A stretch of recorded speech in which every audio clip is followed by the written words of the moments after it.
All right, everybody, I'm going to do a quick and dirty explanation of how to find fresh veg at the farmer's market or in the store, local veg, and then how to put it together in a spring roll for super, super cheap. So we've got rice paper, and these are really great. They're like $2 for a whole package of these. They're called spring roll skin by some brands. There are also these vermicelli noodles, and those also cost about $2, so that's the filler for your spring rolls. So what I did was I went to the market, I found a bunch of stuff that was in season. I got some sliced up carrots and sliced up radishes. I cooked up some shrimp. You can do it any way you want to. You can boil it, you can saute it. I have mint right here. I have chives. I've got cilantro. Okay, that's not actually in season right now, but it's everywhere.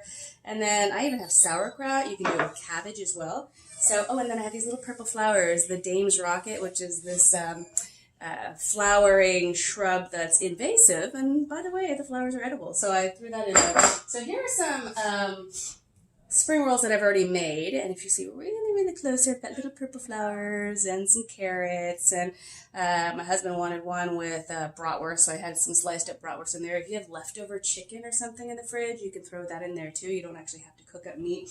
This is the peanut sauce. You don't have to cook this. This is fantastic. So these are 5 ingredients that I'm going to bring up a lot about in the future cooking episodes. I've got a massive thing of honey here. Part of the reason why I have a massive jar of honey is because I use it all the time. Peanut butter. I like chunky, but you can do creamy. And then these 3 I'm going to bring up a lot. So if you don't have these as staples in your pantry, get them because we're going to be doing future cooking classes with them. So this is rice wine vinegar.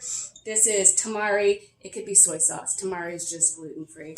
And then we got sesame oil here. So those, you mix them together here to make your peanut sauce that you dip your spring rolls in. So, okay, so what you want to do is you want to heat up some water. The noodles do not have to be boiled. You just pour hot water into a pot and then throw the noodles into this bowl here. So then they soak for about 5 or 6 minutes. Done. You get this awesome, awesome noodle right here. And then you got these little guys here. These are going to be what we do this with. Now, if you make a spring roll and your spring roll rips up, you can wrap it twice. And I just messed up there, but that's okay. So we'll do another one. So I had one all ready to do, but we're going to soak it up. So you stick it in your water. I've got a pie pan full of water. And then you're going to stick it on the plate when you're done with it. It needs to soak for about 30 seconds, maybe a minute. And then you're going to take it out. So you take it out when it's still a little bit stiff. And then you're going to go ahead and stick it on the plate over here. So still a little bit stiff, but the water is going to make it loosen up in a second. Now the main thing here is that you want to make sure that you're able to pull in the sides here as you wrap it up. So make sure you just do a little bitty pile in here. But as you get better at this, you can make designs. So I like to put a little bit of carrot long ways just to give it some function, some form. Put a little bit of shrimp in there. I got some mint in there. I got some cilantro in there. Chives. You can do as much as you want. You can get it pretty as you want. Make little patterns. I got some ginger here. I got my little purple flowers, which I'm not going to line up right now, but you got them in there. So you get all this yummy stuff. Oh, I've got some little radishes. Okay, so boom. Now I've got all this stuff in here, and then what I'm going to do is I'm going to put a little handful of noodles on top. You want to be able to pull this in and then wrap it up, essentially. So I'm going to pull it in from one side. I'm going to pull it in from the other side, this little rice paper skin. And then kind of scooch, and then just kind of roll. And again, if your rice paper for some reason breaks, not a big deal. You just do another rice paper and wrap it around it. So there we go. Boom, boom, boom. I have a little bit here that kind of scooped out here, so you can kind of essentially wrap it around or get another rice paper. This is really sticky stuff, so it ends up sticking to itself pretty well, kind of like saran wrap.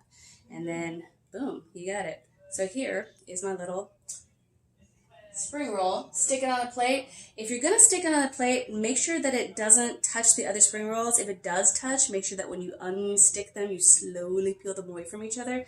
But besides that, you're good. So that's it. That's your spring roll. And again, you can make them pretty as you get better at just kind of rolling these up. But that took me like a couple seconds, right? So done. And then you got your peanut sauce. I would have to say that if you don't want to do peanut sauce, you can do hoisin sauce out of a jar. You can make your own like rhubarb sauce, barbecue sauce. So play with the sauces. But what I do like a lot is soy sauce and vinegar, like something kind of umami-ish and something sort of vinegary. And that is it for a spring roll. So super cheap dinner, all spring ingredients. You can even go into the summer with them with zucchini or cucumber or whatever. You can just kind of change up the ingredients, whatever's in the market. And I can make like 20 or 30 of these and even have some left over for tomorrow. And I probably spent about $6 on dinner. So that's it. See you later.